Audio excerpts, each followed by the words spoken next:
What's up, Bulls Nation? Happy Friday. We got a live CHGO Bulls pregame for y'all right around the corner. Bulls finally back in action after a 4-day break, taking on the Charlotte Hornets. Unfortunately, no LaMelo, which means we don't get the Ball Brothers showdown, but Bulls still have their hands full. This Hornets team, only 7-17, but they are scrappy. Brandon Miller letting it fly from three, plus MVP talk. That's coming up next.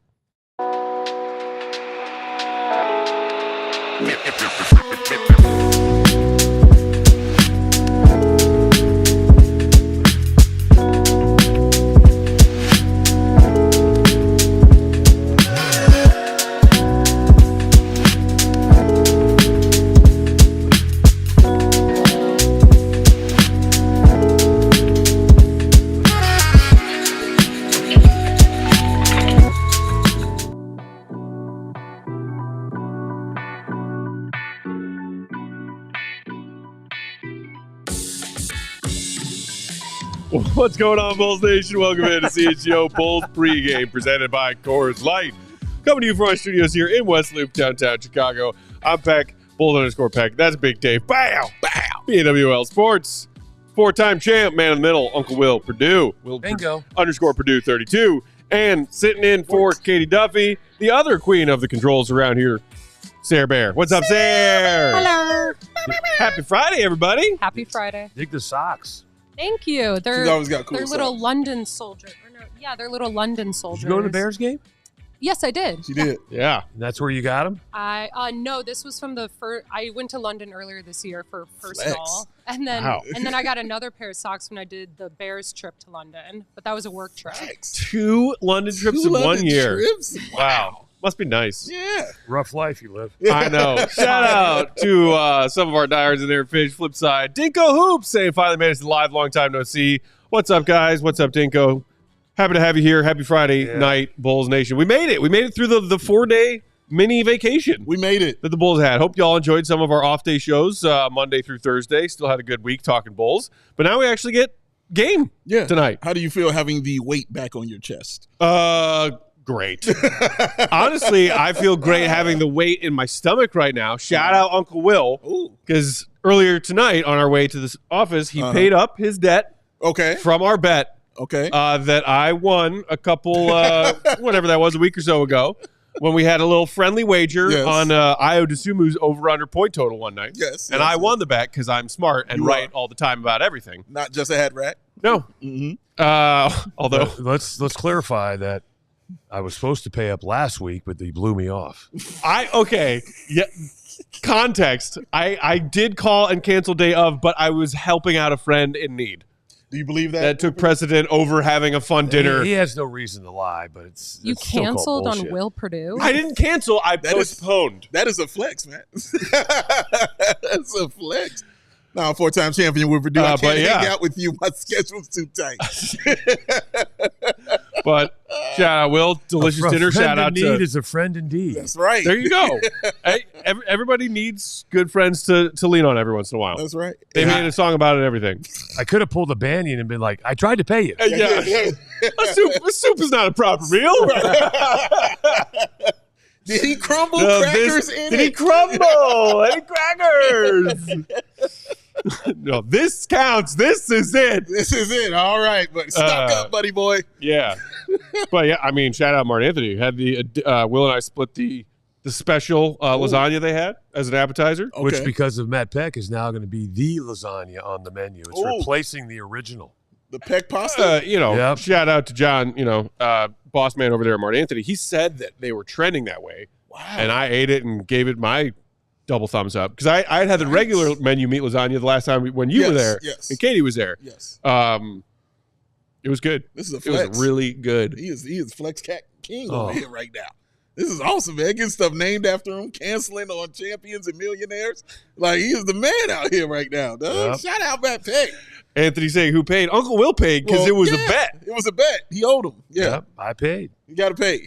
You pay. And I bought his drink, too. Oh, Not just the food. Well, I was Food fully and drink. prepared to do that for myself, and I got there on time. Will was late, so I sat at the bar by Fashionably myself and said, "Well, while I'm sitting here." Oh, I texted him and told him I was going to be a few minutes late. So.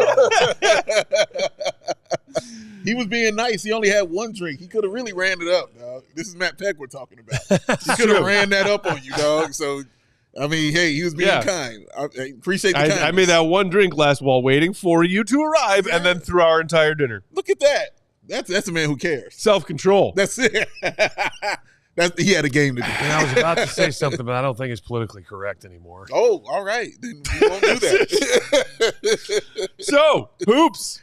Bulls Hornets. Bulls Hornets. First time that we are going to see this Hornets team yet this season. They are one of those pesky teams below the Bulls in the Eastern Conference standings coming into tonight's action. But first, Perdue, I know you wanted to check in and have a little MVP frontrunners conversation as part of our pregame show tonight. And I am down for that because we haven't really talked a lot of MVP race stuff yet this season. That's true. But the sample size is big enough now where people are starting to talk about it.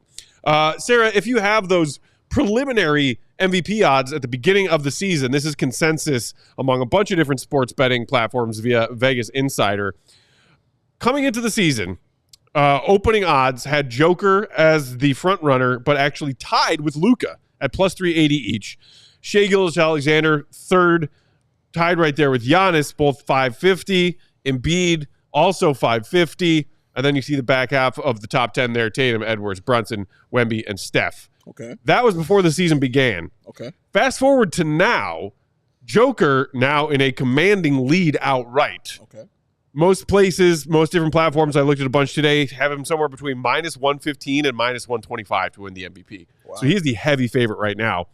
SGA has jumped to second place. He's wavering between plus 280, plus 310 on a bunch of different sites. Giannis is third in most places, anywhere from plus 650 to plus 800. The Bucks have certainly started to turn things around of late. Luka has fallen off a bit, plus 700 to plus 950 in that range. Tatum rounding out the top five currently, anywhere from plus 1100 to plus 1600. I have Joker. I know the Nuggets are win-loss-wise still struggling right now. I only look at what they do with him on the floor compared to what they do with him off the floor, and I think he is deservedly right now the front runner. What say you, Will Perdue? Well, I'd say the same guy I thought was going to win last year, Shai Gilgeous-Alexander. I thought he had an MVP season last year, but didn't get the nod. I just look at, and I feel like this team has to be the favorite to win the NBA Cup, the way it stands at the moment, right, as far as how a team is playing. And that's without Chet Holmgren. Yeah, big loss. This is, to me, why I picked Shai. I think we discussed this in Bulls Media Day. I think I picked Shai to win this year. What to me is hammered at home is how this team has continued to win without Chet Holmgren, who's been injured. And I think, to me, Shai has been the reason why. The other night, which was a statement game against Dallas in the Cup, did he not have 15 in the first quarter? Yeah, finished with 39. Pretty much 15 of 23 from the field. Told Luka exactly what was going to happen tonight. Yeah. And not only – but that's the other thing I really love about this kid. He doesn't talk. He's very humble. He just lets his game talk. Yeah. And I don't know, it's just the team's kind of quirky. Yes, very. But how they just – the chemistry that they have is just like unbelievable. Yeah. Not only on the floor but off the floor. And I think that says a lot about that organization. But I think – listen, I've played for two different organizations, one that was very business-oriented like the Bulls, and one that was very family-oriented like the Spurs. It takes certain personalities to do both because you can have a player take advantage of each situation, right? But obviously because of how these guys get along off the floor, significantly improves this team on the floor. I can't really put my finger on it because I'm not with them every single day. But even when they came to Chicago, and I went down and talked to some of the people that were within the organization that were there back in the Seattle days, that are still within the organization, they talk about it's just uncanny how this team gets along, the discipline that they play with, how they act for how young they are, the seriousness of which they approach every single game, the professionalism that they have, but yet how they respect everybody that works within the organization, and they're not a bunch of prima donnas. That's very important. I think one thing that points to that, Will, what you're saying about that bond, is when they do interviews, they do them together. Yep. As a team. So whoever the best player is for that day is the one leading the mic, but he's got the whole team behind him, and that's very rare. I've never seen that before in any sport. Yeah, of true. The whole team behind you with that. So it says a lot about them. I know some people may not like Shea because he comes across as kind of bland and boring. A lot of people think his clothing don't. Well, that's how he speaks. Okay. He speaks with his clothing. Yes, sir. Reminds me a lot of what Westbrook used to do. Yes, very much so. And Right. Dennis Rodman. Yeah. But it's just that you can call him boring, lack of personality, whatever it is. He just wants to play basketball. Yeah. And I just think that he's very deserving. And I think when this team continues to play as well as they are, with an X on their back, They got a target. There were a lot of people talking about this is the team to beat. Yeah. And there's a saying, that pressure bursts pipes for a reason, but he has made sure that this team has played up to the expectations night in and night out. And that's a lot for a young player. I agree. And they're handling it very well, how they've brought in guys like Alex Caruso, the right kind of veterans, for that team. Leading as a team and not, your coach leading you is very rare for a team that young. So, yeah, they're doing it the right way, and you don't rarely see it like that with a team, that young. Because we've seen these young teams, and I had this discussion a while back about OKC, and someone was telling me, well, maybe it's because they're kind of in the smaller town of OKC, and that's why they feel that way. I said, well, you're going to have to explain Charlotte to me then. Yeah. Because those dudes are young, and in a small town, they haven't been able to win. Detroit, having, those young guys and not being able to win.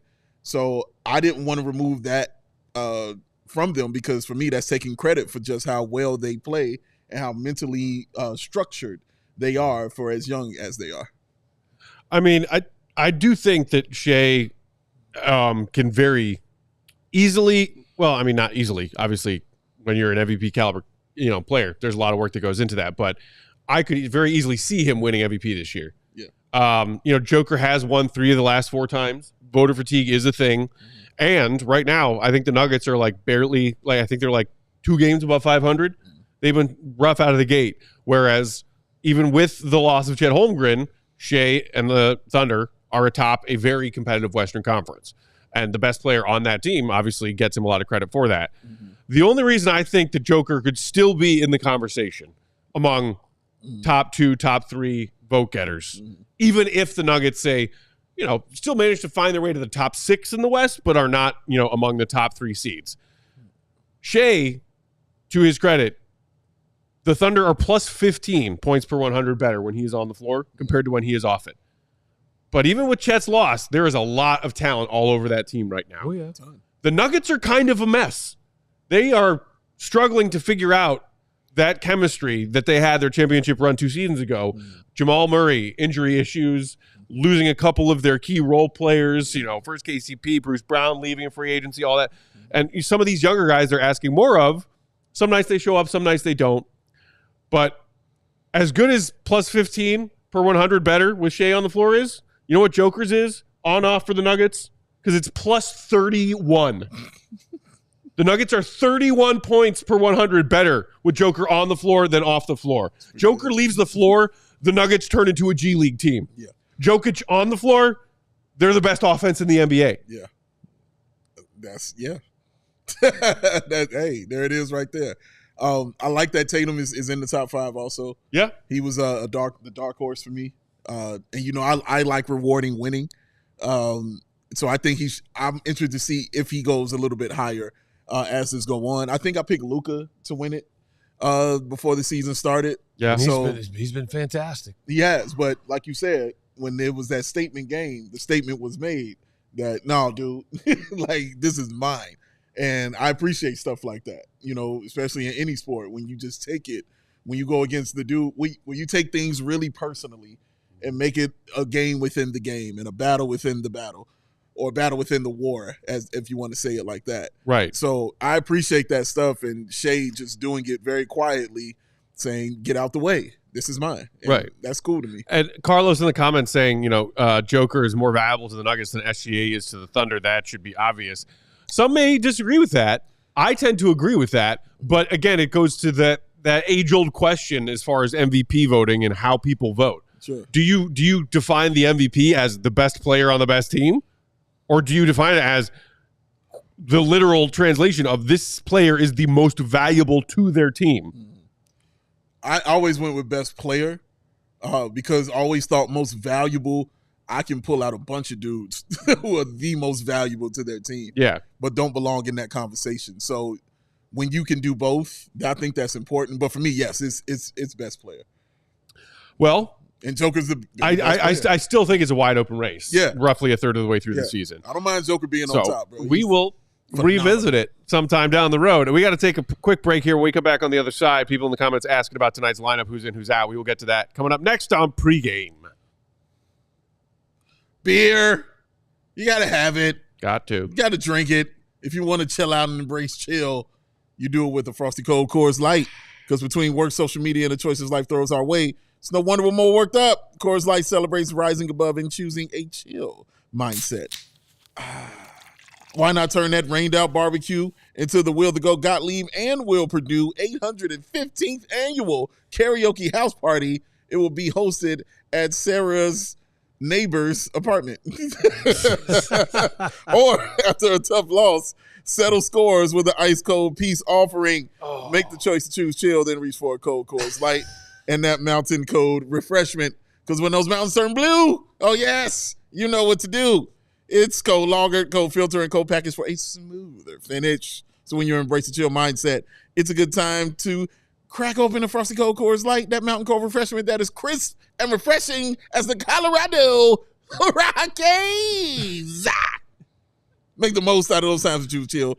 Choose Coors Light. Get it delivered straight to your door via Instacart by going to CoorsLight.com/CHGO Basketball. That's CoorsLight.com/CHGO Basketball. Celebrate responsibly. Coors Brewing Company, Golden, Colorado. Heyo.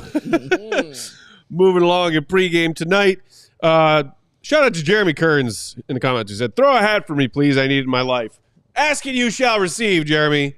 I got a fat sack right here. Don't worry about it. But because I did that for you and your fellow Bulls fans out there got to do one quick thing for me, for Dave, for Will, for Sarah. Let's hit that like button. Do it. Just do it right now. That's right.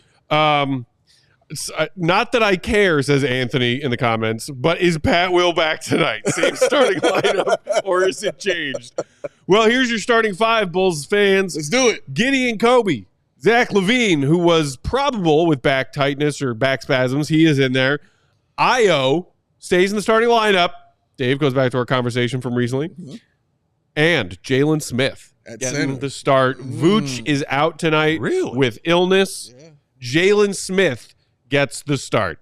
So and anybody else out for the as far as the Bulls, Torrey Craig, late scratch with an allergic reaction.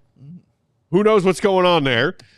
Giddy was also on the report with back spasms. He has been given the green light, obviously, in the starting lineup. Lonzo was just listed with normal knee management stuff, but is expected to be available off the bench. Okay. Patrick Williams, also obviously not in the starting lineup. Billy said pregame media availability, looking at 20 to 24 minutes for Pat in his first action back tonight after that long absence. Oh, yeah. So, Patrick Williams. Let's go. Back in the fold. Yeah. Next game towards that 20-game sample size you were talking about, Will. We can do it tonight. Let me say this, because I did hear something I did like from out of Patrick Williams, and it was because courtesy of Modest Buzelis, and shout out Casey Johnson for reporting this, but he said that Modest and Patrick over these past few days have had some one-on-ones and gone at each other like that, and he said Modest has definitely won a few of those, which made me interested, and it made my mind go to what Kobe was saying was, man, Patrick was really aggressive in this practice today. And all the guys were saying it and saying they forgot how strong Patrick was. And he was letting guys know he was there. And I was like, huh. So him losing and getting his ass whooped by the rookie, maybe that kicked something in the gear for that young man. And said, maybe I want to play a little bit more aggressive out here.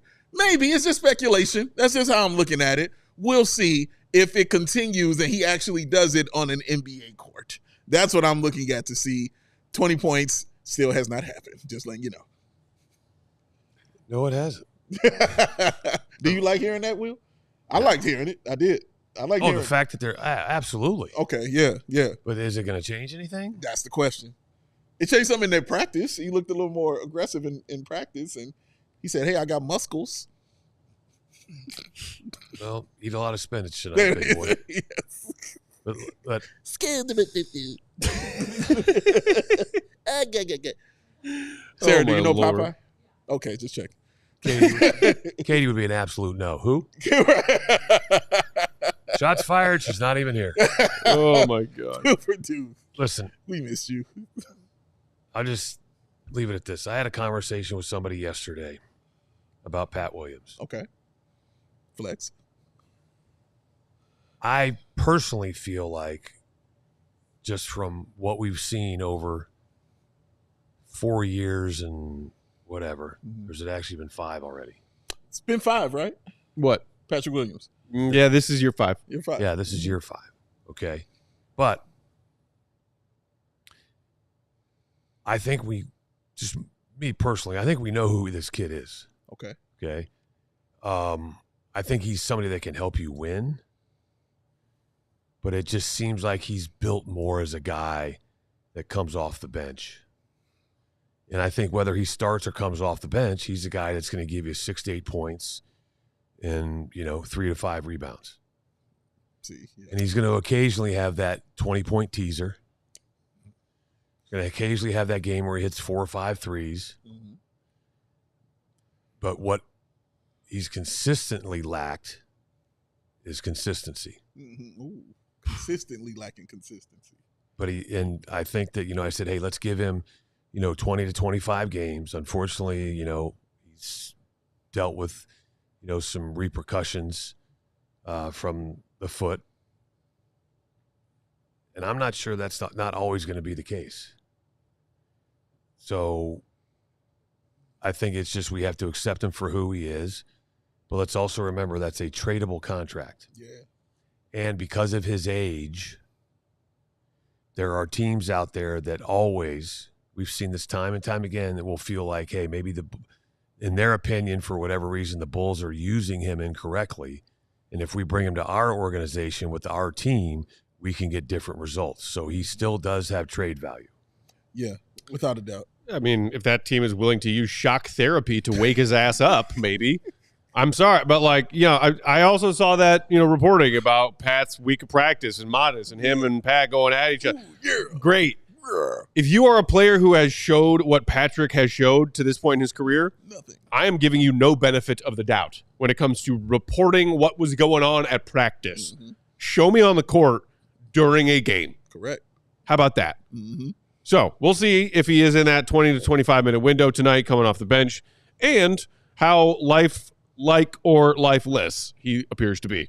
And Fenmu's in the comments also mentioning what I had not yet mentioned. Dalen Terry also out tonight, still dealing with that same knee issue. Yeah. So the Bulls are a bit shorthanded tonight. No Vooch, no Dalen. First game of the season, by the way, without Vooch. Yeah. Who has been, as we all know, rock steady and bebop for the Bulls so far this season. Yeah, he's been awesome. Meanwhile, for the Hornets, as I mentioned at the top, LaMelo Ball out, dealing with a calf. Real bummer. No LaMelo versus Lonzo. LaMelo also third in the NBA in points per game scoring thus far this season. So a big loss for them productivity-wise.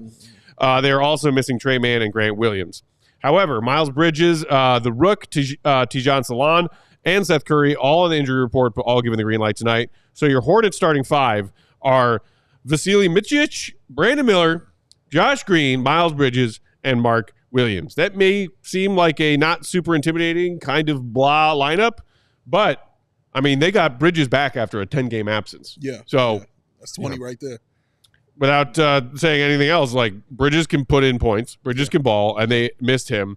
So, there is no such thing as a cupcake for the Bulls this season. No. Despite this 7-17 record, despite having the 26th best offense and the 20th ranked defense, the Bulls are missing key pieces as well tonight. You got to take it seriously if you want to win. Oh, you have to. I've watched several Charlotte Hornet games. I don't think I've seen LaMelo in one of them. But every single game was a close one. Why were you watching them? Because I have League Pass and I'm a junkie when it comes to basketball. Okay. So yes, basketball's on my screen. So watching them though, every game was a close game, and every game kind of went down to the wire, and it didn't matter who they were playing. That's just kind of how it went. And then when they got there, it was like, oh, we're the Charlotte Hornets. Like, oh, it's time to give this game away. It's time to mess this up, and something would happen. Now, occasionally Brandon Miller would do something, a guy who I think is really, really great. Occasionally he would hit some threes and, keep them in the game or something like that. But they would make the turnover, just a young basketball player. I'm trying to think of a better word than boneheaded, but just a tough play that they would make. The wrong play, I would say, that they would make. But they were in every single one because they can shoot the ball. They can definitely shoot it, man. And so I think that the Bulls, no, it's no cakewalks. The Bulls haven't earned the way to say cakewalks. Maybe you might feel that way when they play Washington. They don't have that room for error. Yeah, you know what I mean? And yeah, they can't go in there with that kind of mindset and do what you say they do, Will, which is play down to their opponent. So they've got to come out strong, and I'm interested to see how they come out just after this long layoff and this long absence and having those practices that Will was talking about earlier in the week. Which has been a while since they've had probably the ability to have 2 practices back-to-back. In this case, maybe 3, because they obviously took Monday off, practiced Tuesday, Wednesday, Thursday. I imagine that Thursday's practice was not very intense on a whole. Right. I would imagine Tuesdays and Wednesdays was. But when was the last time they had the ability to get in 3 practices? And they'll get training camp? Yeah, you're exactly right. And they'll be able to get another one in this weekend. Yeah. Because now their next game is not till Monday. And that's no Scotty Barnes. Yes, true. Yeah. No, it is not. So I'm calling it right now. They win both these games. Oh, tonight and Monday? Yes. Purdue. Well, it's a Purdue pick, ladies and gents. That might make some people happy. And I have a feeling that Kobe White is going to have something to say about the game tonight. He's due. Yeah. He's been in a little bit of a Kobe-esque slump. But I also think stretch that of games. this week has given him a chance to put up a lot of shots and kind of get his rhythm back. Yeah. Makes sense. Dave, you mentioned Brandon Miller and his ability to get shots up. Yeah. Let's take a look at what he's doing thus far in year 2 compared to a very respectable rookie year when he finished 3rd in Rookie of the Year voting. Let's do it. Last year, he put up 17 points and change per game on pretty respectable 44, 37, 83 shooting splits. Also doing some work on the boards and playmaking, 4.3 boards, 2.4 assists. This year, he's upped his scoring to just over 22 points per game out of the gate. Efficiency's fallen off a bit, especially his overall field goal percentage, which has fallen down to 41. But on a significant increase in volume, he's kept almost where his three-point percentage was last year. It was like 37 and change last year. It's 36.5 to be exact this year. And get this. You want to know how many threes per game Brandon Miller's taking so far this season? Yeah, I do. 11. Yeah. He is averaging 11 threes a game. And without LaMelo and LaMelo Ball's high volume of three-point shooting, in these games LaMelo's been sitting, that number goes up even more. Yeah. Because in 4 of the last 5 games for the Hornets, Brandon Miller has taken at least 12 threes, including games in which he took 16 and 19. Woo. 19 three-point attempts from one player. Damn, pimping. That's something right there. And the reason a lot of those things have fallen off for him because he's being asked to do more with LaMelo out. Correct. And he doesn't have those super ball handling skills at all. So he's definitely a shooter, though. As you just pointed out, he will definitely take that shot. He's not afraid to take the big shot. He wants to take the big shot. He loves to score the ball. He's not bad defensively either. He's not horrible. Yeah. He definitely hold his own out there on the other end. But, yeah, the Bulls are definitely going to have to key in on him, man. And I'm interested to see who they decide to put on him because of his size. You know, those guard lineups, he can just, shoot that right over you. And he's not afraid to take you in the post either. He'll definitely use all of that to score. So, on the offensive end, he's highly IQ'd on the offensive end to get that ball into that bucket. So, I'm interested to see how the Bulls kind of defend that. I know how Patrick Williams, that's easy. You know how he's defending him, but he's not starting. So I'm interested to see just how a guy maybe Io comes out on him, because they put Giddy on him, man. That's, with barbecue chicken, and Shaq would say, putting him on there. But yeah, man, I'm interested to see how it goes for him, because he is a heck of a scorer. He's explosive. I had an interaction with him 2 years ago at the SEC tournament. Oh, okay. Flex. That is a flex. I was doing the games for Westwood One Radio, and he was out shooting, and he missed one of the shots, and it ricocheted over to the scorer's table, and I grabbed it, and he called for the ball. I passed it to him, and he shot and missed. And later on, I went out there, and I said, hey, you're going to experience next year when you get to the league, veterans start passing you the ball, you better make the shot. And he goes, I'll shoot another one if I miss the first one. I said, yeah, he's ready for the league.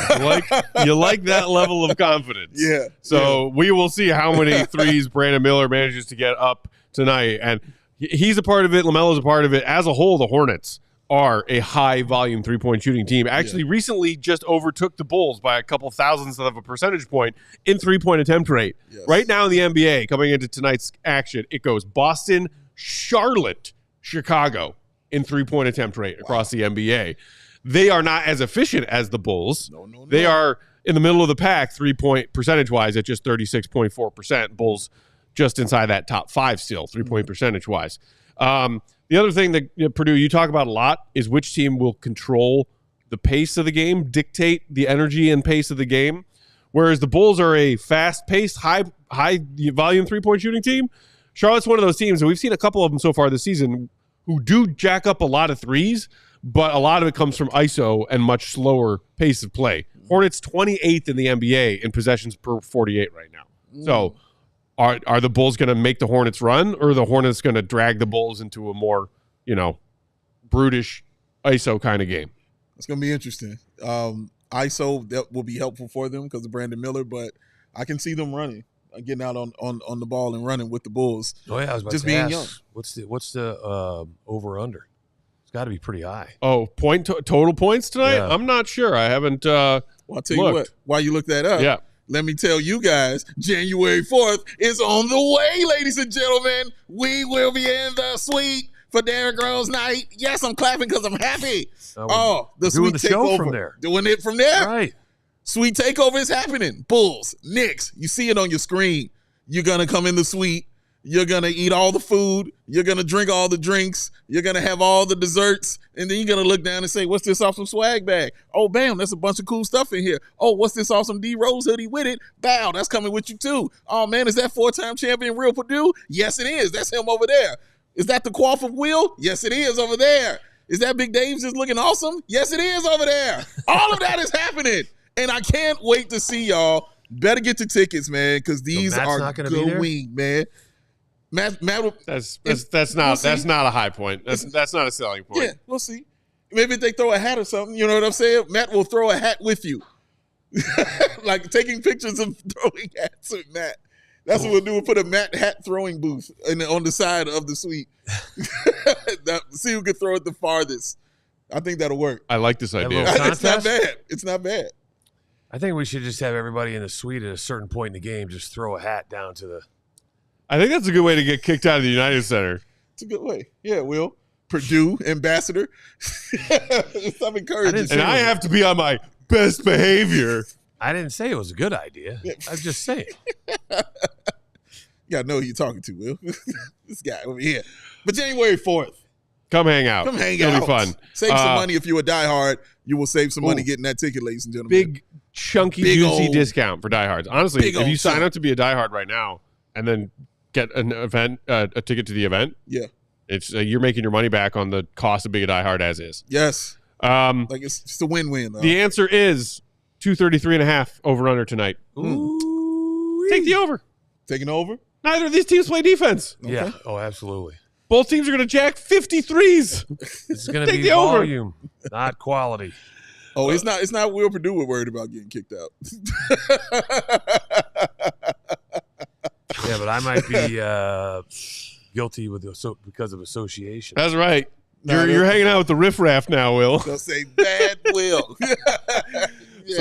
Will, we've been meaning to talk to you. We feel like you're going down a bad path. You're You're in the company of some really questionable characters. We'd like to save you. They're a bad influence on you. You're saying ball all the time. What's going on? We don't Oh, goodness. We are past the 7 p.m. hour Central Time. That means tip-off is right around the corner. We will get out of here. Hit the like button on your way out if you haven't done it yet. Make sure you also subscribe to that CHGO Sports YouTube channel where we always have plenty of content for you. Shout out to the Cubs crew who did an emergency episode earlier today about the show, about the big trade that went down. And we will be right back here for postgame. Make sure you're following Will the GOAT for his in-game updates, Will_Gottlieb. He will join us for postgame. Until then, let's watch some hoops. Watch some hoops. The wait is over. Yeah. Bulls Hornets. Buzz City. Let's go. Game time. Game time. Who? You're kidding. We all silly like the mayor.